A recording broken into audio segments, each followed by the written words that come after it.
হে মুমিনগণ, তোমরা সকলে মিলে আমি আল্লাহর কাছে তওবা করো। আমি আল্লাহ তোমার গুনাহ মাফ করে দেওয়ার জন্য প্রস্তুত। আমি আল্লাহর কাছে চোখের পানি ফেলাইয়া করো। আমি আল্লাহর কাছে চোখের পানি ফেলাও।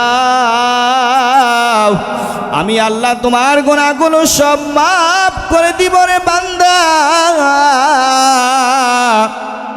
যুবক রে, আমার আল্লাহ বলে বান্দা, তোমার জন্যে তওবা রাস্তা খোলার যুবক। আমি আল্লাহ তোমার সমস্ত গুনাহ মাফ করে দিব। আমি আল্লাহ রহমান, আমি আল্লাহ রহিম। ও যুবক, ও আমার যুবক রে বন্ধু, আজকে তোমরা যুব সমাজের উদ্যোগে এত বড় মাহফিলের আয়োজন করেছো যুবক। তোমার হাতে ধরি পায়ে ধরি যুবক রে, জানি না আল্লাহ পাক তোমাদের এখানে আর কখনো আনবে কিনা, কিন্তু পায়ে ধরে বলে যায় যুবক, একদিন কিন্তু তুমিও কবরে যাইবা, আমিও কবরে যাব। ওই অন্ধকার কবরে তোমারও যাইতে হবে, আমারও যাইতে হবে। তোমারও সাদা কাপড় পরতে হবে, আমারও সাদা কাপড় পরতে হবে রে যুবক। ওই মাটিতে তোমাকেও চাপা দিবে, আমাকেও চাপা দিবে রে যুবক। তুমিও একজন যুবক, আমিও যুবক। ও বন্ধু শোনো, আমিও তো যুবক তোমার মতো রে যুবক। আহারে, তোদেরকে আমি বলে যাই, আমার আল্লাহ তোর জন্য রাস্তা খুলে রাখছে, তওবার রাস্তা। একবার যদি আমার মালিক রে রাখো,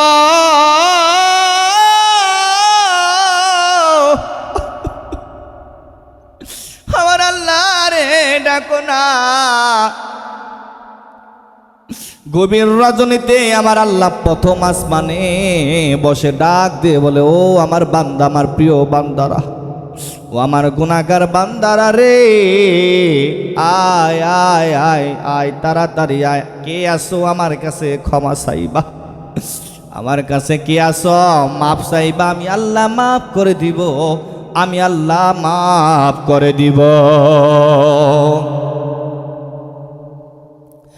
আমার আল্লাহ মাফ করে দেওয়ার জন্য বসে থাকে। আল্লাহর নবী মুহাম্মদ সাল্লাল্লাহু আলাইহি সাল্লাম ডাক দিয়ে বলেন, উম্মত রে, তোমরা কি জানো নাকি আমার আল্লাহ সবচেয়ে বেশি কি পছন্দ করে? সাহাবায়ে কেরাম প্রশ্ন করলেন, ইয়া রাসূলুল্লাহ, ইয়া হাবিবাল্লাহ, ও হাবিব, আল্লাহ তাআলা কি পছন্দ করে বলেন না? ডাক দিয়ে বলতেছেন, আমার আল্লাহ পছন্দ করে অন্তরে যে নাকি গুনাহ করেছে এইগুলো মাফ করে, যখন নাকি তওবা করে আমার আল্লাহ ওগুলো সব চাইতে পছন্দ করে। সুবহানাল্লাহ। সাহাবায়ে কেরাম জিজ্ঞাসা করলেন, ইয়া রাসূলুল্লাহ, ইয়া হাবিবাল্লাহ, আপনার তওবারে কি প্রয়োজন? আপনি তো মাসুম, আল্লাহ পাক আপনাদের দ্বারা, নবীদের দ্বারা কোনো গুনাহ করান না, গুনাহ হয় না। আল্লাহর নবী চোখের পানি ফেলাইয়া কান্না করিয়া বলেন, রে ও আমার সাহাবীরা, শুনে রাখো, যখন নাকি জাহান্নামের কথা মনে পড়ে রে, আমার অনেক বড় ভয় হয়। আমার আল্লাহ যদি যদি জাহান্নামে ফেলাইয়া দেয় রে, আমি জানি আমার আল্লাহ আমার জাহান্নামে দিবে না, কিন্তু আমি মুহাম্মাদের খুব ভয় হয়। এর জন্য দিনে রাতে সমানে 70 বার আমি একবার আস্তাগফিরুল্লাহ, 2 বার আস্তাগফিরুল্লাহ, 3 বার নয় রে, কমপক্ষে 70 বার পড়ি সুবহানাল্লাহ।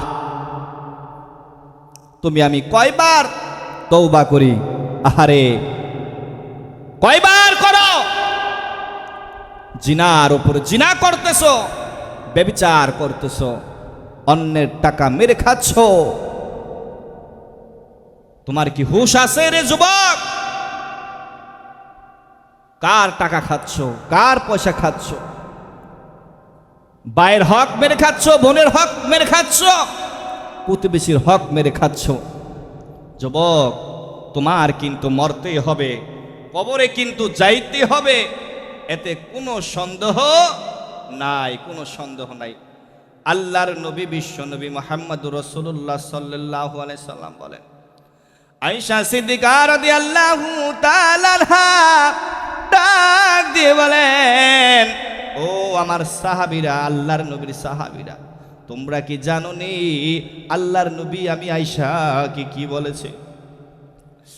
আন আয়েশা রাদিয়াল্লাহু তাআলা আনহা ক্বালাত ক্বালা রাসূলুল্লাহি সাল্লাল্লাহু আলাইহি সাল্লাম, ইন্নাল আবদা ইযা তারাফা সুম্মা তাবাল্লাহি আলাইহি আও কামা ক্বালান নাবিয়্যু আলাইহি ওয়া সালাতু ওয়াসসালাম।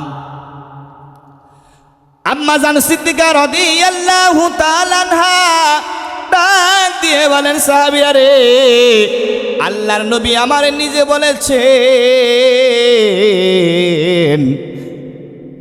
যখন নাকি বান্দা নিজের গুনাহগুলো যখন নাকি স্মরণ করে আল্লাহর কাছে তওবা করে, আমার আল্লাহ তার জিন্দেগীর গুনাহগুলো মাফ করে দেয়। সুবহানাল্লাহ। আল্লাহর নবী নিজে বলেছেন, এর জন্য বেশি বেশি তওবা করতে হবে। করব তো ইনশাআল্লাহ। বেশি বেশি তওবা ছাড়া কোনো উপায় নাই রে, কোনো উপায় নাই। এই মুহূর্তে তুমি যদি কবরে চলে যাও, তোমার চিন্তা কি একবার আছে ওই কবরে তোমার কি অবস্থা হবে? একবার চিন্তা করো তো। কোনো উপায় নাই, কোনো উপায় নাই, জাহান্নাম ছাড়া কোনো উপায় নাই। আমার যুবক বন্ধুরা রে, একজন মহিলা সারা জীবন গুনাহ করলো, এমন কোনো গুনাহ নাই করে নাই। গুনাহ করতে করতে সে বেহুশ, এমন পরিমাণ গুনাহ করেছে, আল্লাহ রাব্বুল আলামিন তার একটি নেকির কারণে মাফ করে দিয়েছে। বুখারী শরীফের হাদিস, আবু দাউদের ভিতর পাওয়া যায়, বিভিন্ন হাদিসের ভিতরে এমন করে পাওয়া যায়, আল্লাহর নবী, বিশ্ব নবী সাহাবীদেরকে বয়ান করে শোনাইতেছে, ও আমার সাহাবীরা শোনো, ভালো করে শোনো রে। একজন মহিলা এমন গুনাহ করেছে, জিনা করেছে, জিনার শেষ নাই রে। জিনা করতে করতে করতে করতে অন্তরটাকে কালো করে ফেলেছে। মহিলা একদিন রাস্তা দিয়া যাইতেছিলেন, রাস্তা দিয়া যাওয়ার পথে দেখতেছেন একটি কুকুর কলিজা বের করে ফেলেছে। মনে হয় কলিজাটা বের করে ফেলবে, জিবলাটাকে বের করে খালি হাহাকার করতেছে। মনে হয় কি এই মুহূর্তে এখনই মারা যাবে। অবস্থা ভালো না, অবস্থা ভালো না। মহিলাটির অনেক মায়া লাগলো। মহিলাটির মায়া লেগে মহিলাটি কূপের সামনে গেল পানি উঠাবে।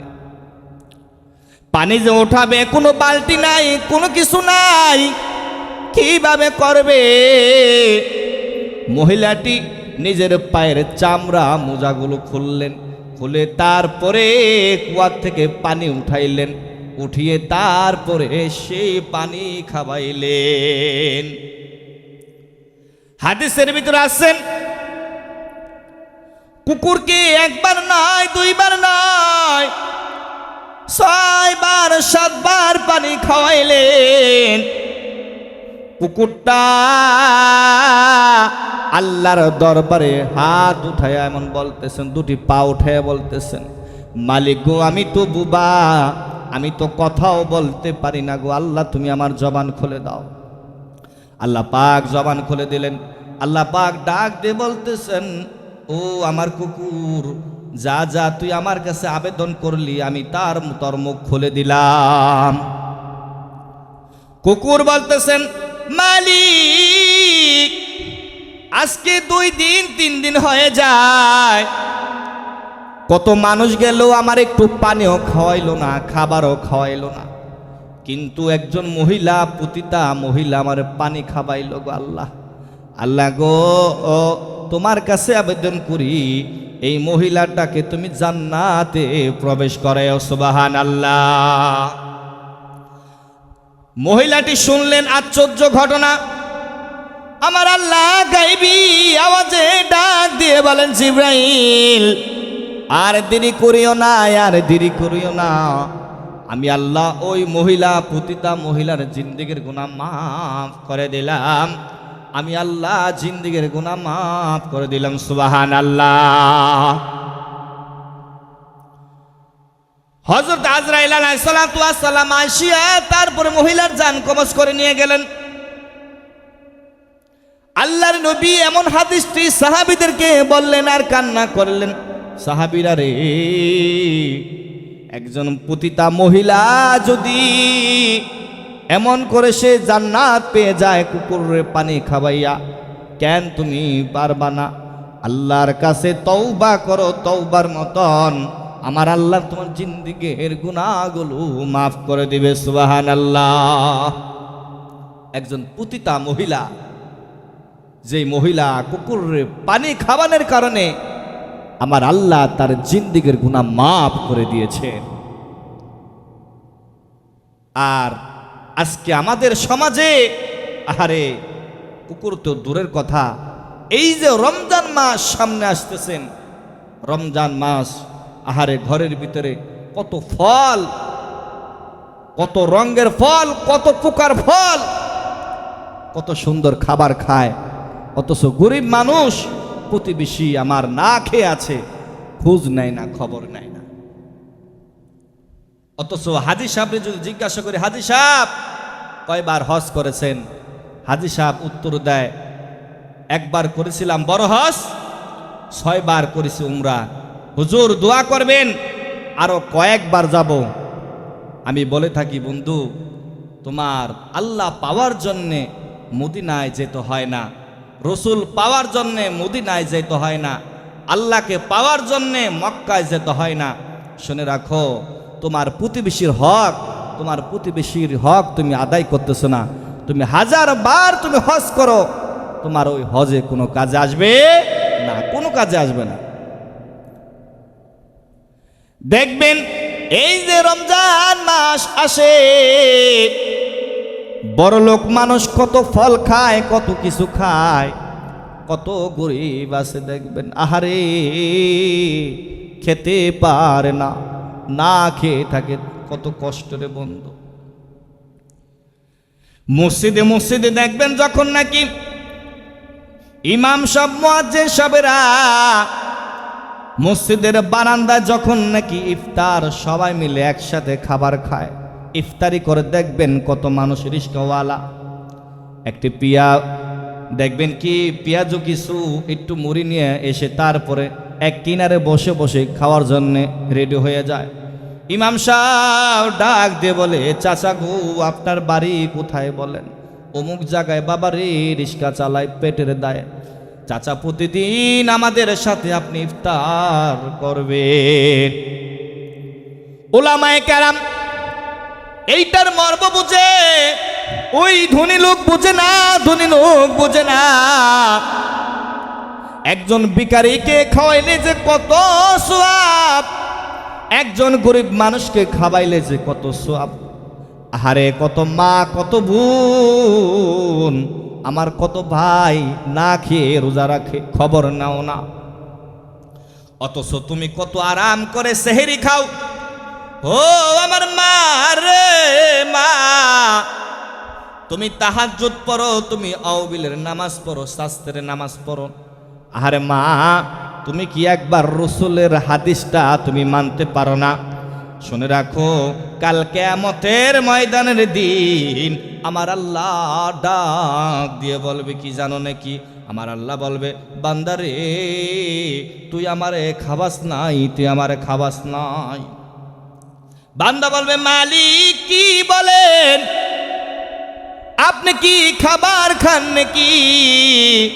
আমার আল্লাহ ডাক দিয়ে বলবে, বান্দা আমার হাকিকত তুমি বুঝো না। কেন বুঝো নাই?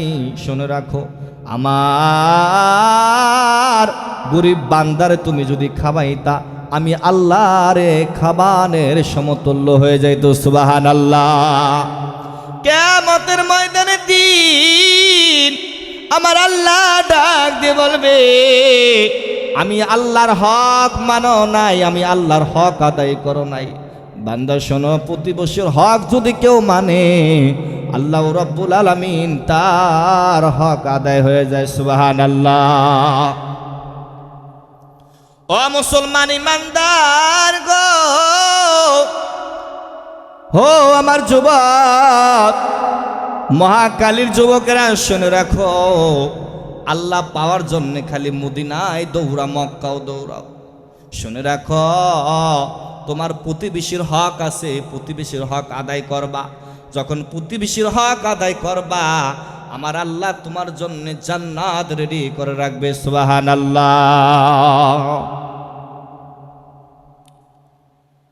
ও মা, মাগো হাতে দড়ি পায়ে দড়ি, মাগো নিজের মনটাকে তুমি শক্ত করো, মনটাকে তুমি নরম করো মা। গরিবকে তুমি দেখো, আল্লাহ তোমাকে দেখবে, তোমাকে আল্লাহ দেখবে রে। আমার বন্ধুগণ, আমার জীবনের একটি ঘটনা আপনাদেরকে বলি।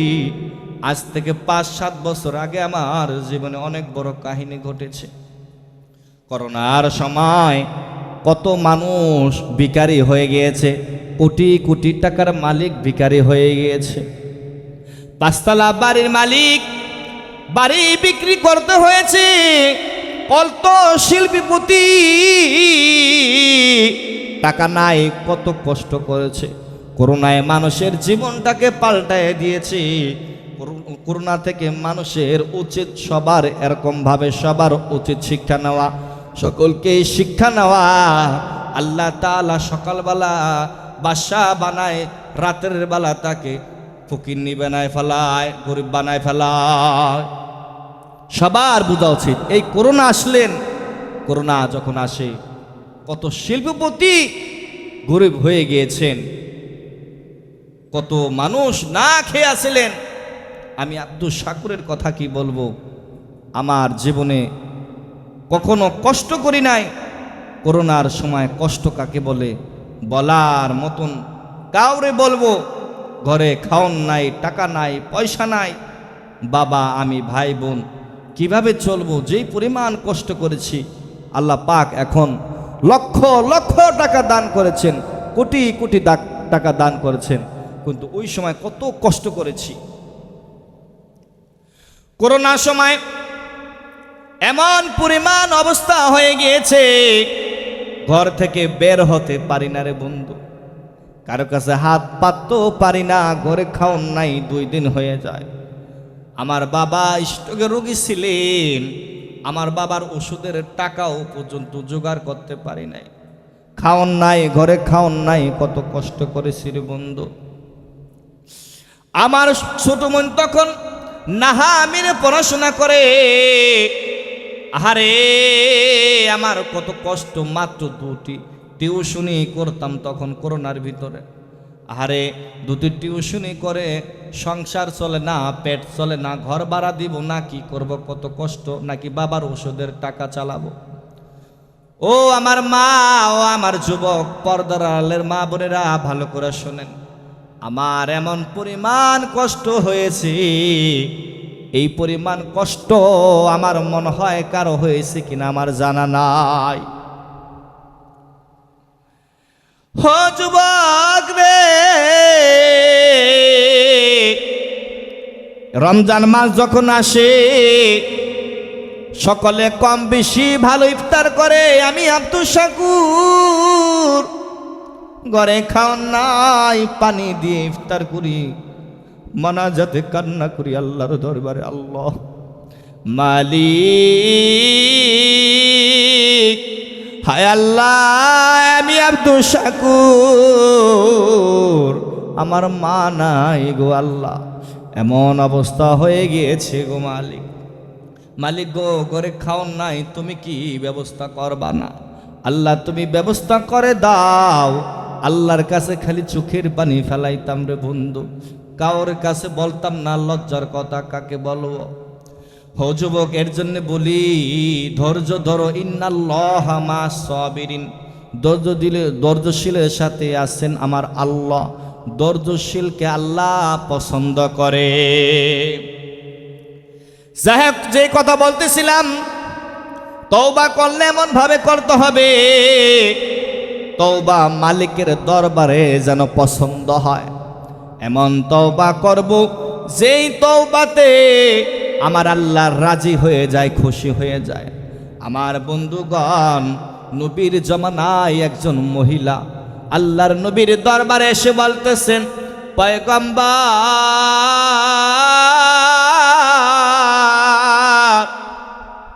আমি গুনাহ করে ফেলেছি গো পয়গম্বর, আমার শাস্তি দেন।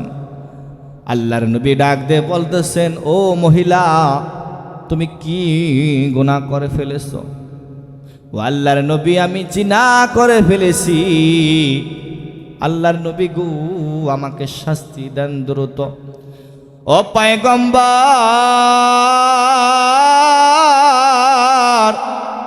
আমি জিনা করে ফেলেছি গো নবী, আর জিনার ফসল এখন আমার পেটের ভিতরে একটি সন্তান। আল্লাহর নবী গো, আপনি আমার শাস্তির ব্যবস্থা করে দেন। আল্লাহর নবী মুখ সরাইয়া বলতেছেন, না না না, আমার সাহাবীরা গুনাহ করতে পারে না, জিনা করতে পারে না, আমি বিশ্বাস করি না। মহিলা বলতেছেন, নবী গো, আমি জিনা করে ফেলেছি, আমাকে শাস্তি দেন। আল্লাহর নবী মুখ ফিরিয়ে বলতেছেন, না না না, আমার সাহাবীরা জিনা করতে পারে না। আবার বলতেছেন, নবী গো,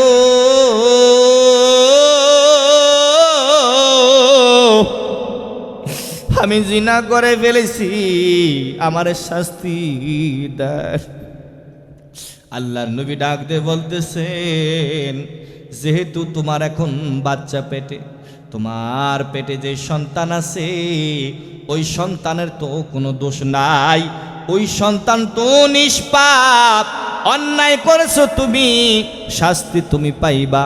যাও যাও, তোমার সন্তান দুনিয়াতে যখন আসবে তারপর তোমার শাস্তি হবে। মহিলা কান্না করতেছেন, চোখের পানি ফেলাইয়া কান্না করেন আর বলেন, আহারে, আমার শাস্তি কবে হবে, আমার শাস্তি কবে হবে, আমার শাস্তির দরকার, খুবই প্রয়োজন।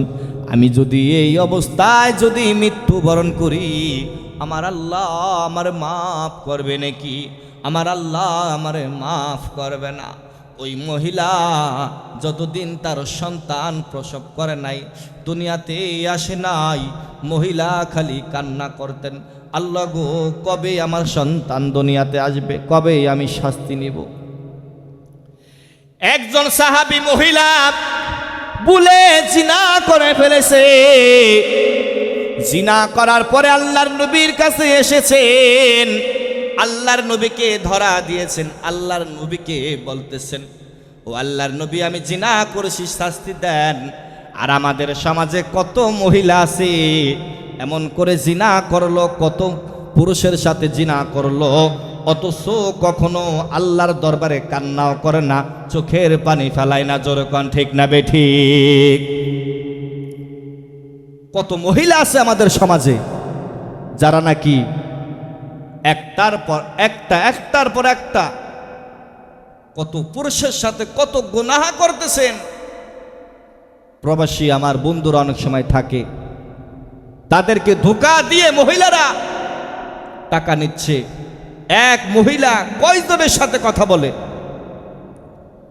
কয়দিন আগে আমার এক রোগী আমার কাছে আসছিলেন, আমার এক ভাই বলে, হুজুর, 10 বছর আমি ওর সাথে ছিলাম, 10টি বছর।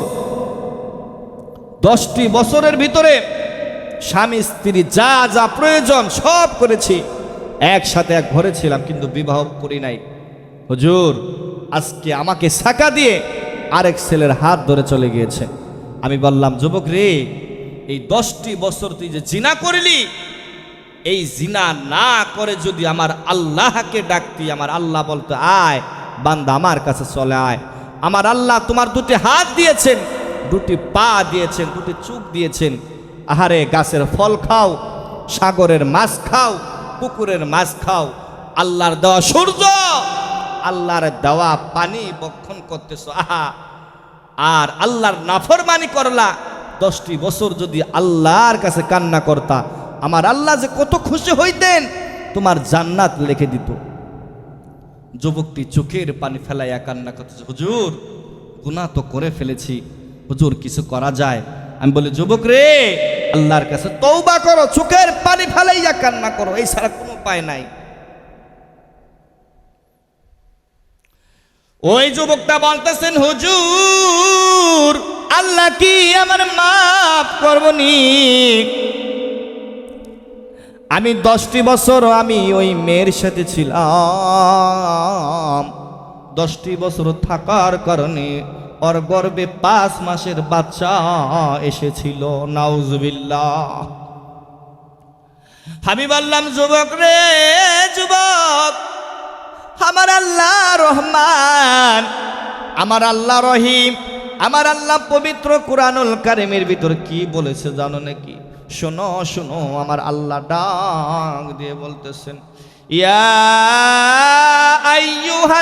আইয়ুহাল্লাযীনা আমানু তুবু ইলাল্লাহি তাওবাতান নাসুহা।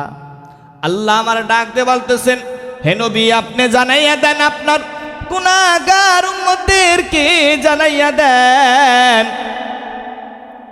তোমরা যদি আল্লাহর কাছে খাঁটি অন্তর নিয়ে আসো, তওবা করো, আমার আল্লাহ মাফ করে দিবে। সুবহানাল্লাহ।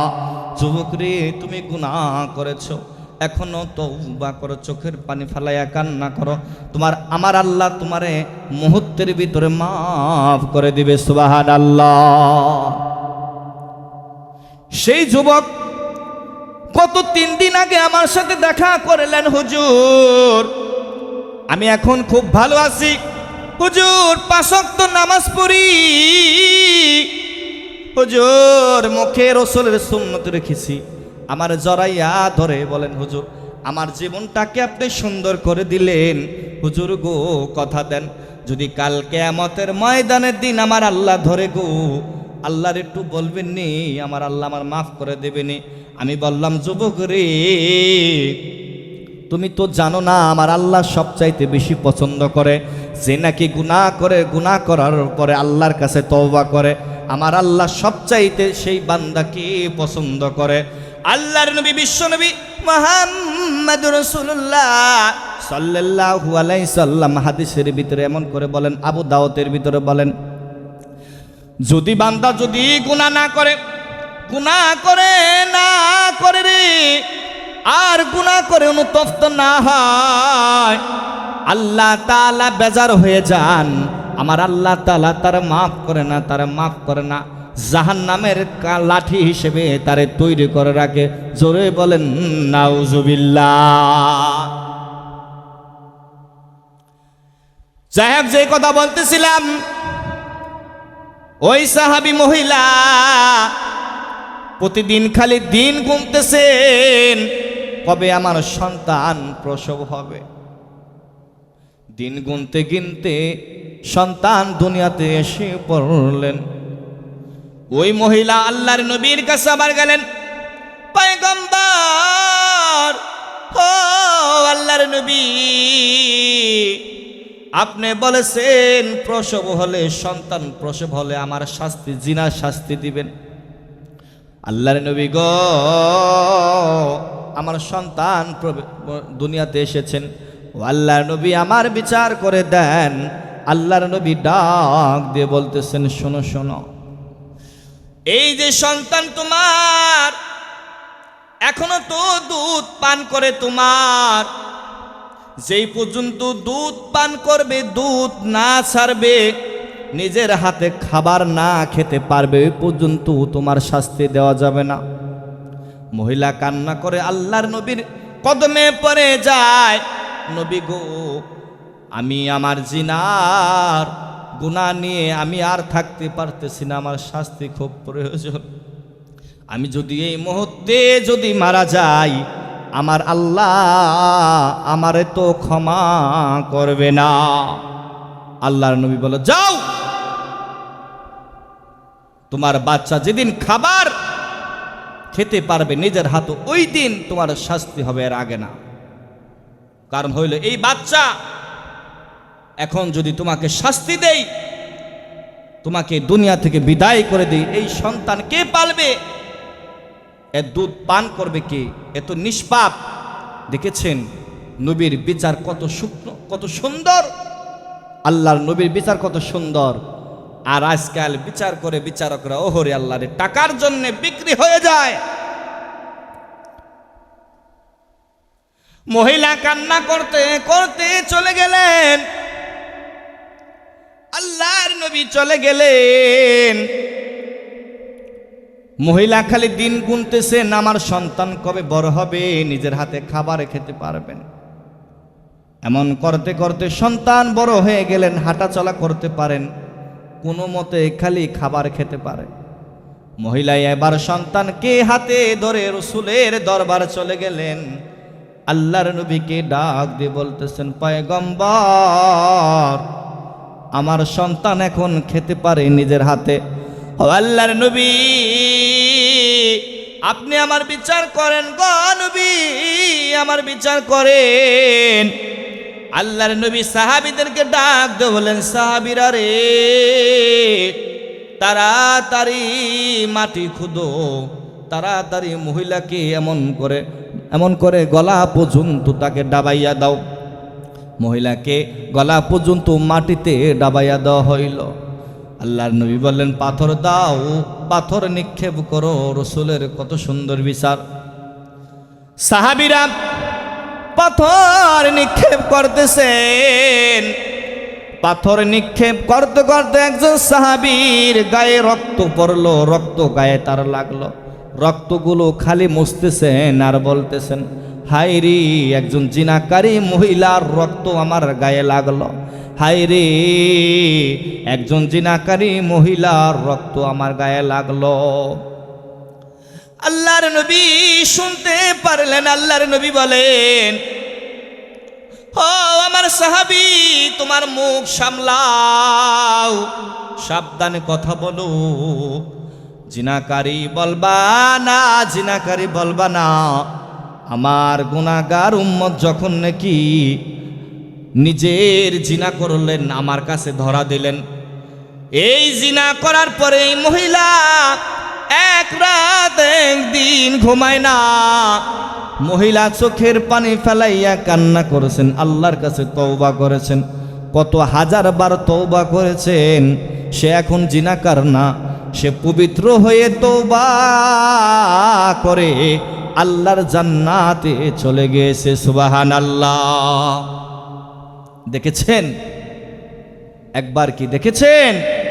একজন মহিলা জিনা করেছেন, জিনা করে তারপরে আল্লাহর নবীর দরবারে যান, আল্লাহর নবী সঠিক বিচার করে দেন। আর আমার কত মা বোনেরা আছেন, স্বামী থাকে বাহিরে প্রবাসে, কত কষ্ট করে, নাহা আমার কত প্রবাসী বন্ধুরা আমাকে ফোন দেয় মাঝে মধ্যে, অথচ এই মা অন্য আরেকজন পুরুষের সাথে ডেটিং মারে, ছোট ছোট মাসুম বাচ্চা ফেলায় তুই আরেক বেটার সাথে চলে যায়।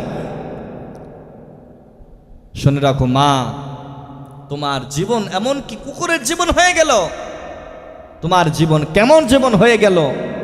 তোমার জীবনটাকে সুন্দর করে এখনো সময় আছে। তোমার জীবনটাকে সুন্দর করতে হবে। মা ফাতেমার মতন, খাদিজাতুল কুবরা রাদিয়াল্লাহু তাআলা আনহার মতন তোমার জীবন সুন্দর করতে হবে। সুমাইয়া রাদিয়াল্লাহু তাআলা আনহার মতন। মা এখনো সময় আছে, তোমার জীবনটাকে সুন্দর করো। সকলে আমাদের জীবনটাকে এমন সুন্দর করব, এমন ফুলের মতন করব, আমাদের জীবন যেন রাসূলের জীবনের মতন হয়ে যায়, রাসূলের পরিবারের মতন হয়ে যায়। আল্লাহ তাআলা আমাদেরকে আমল করার তৌফিক দান করুন।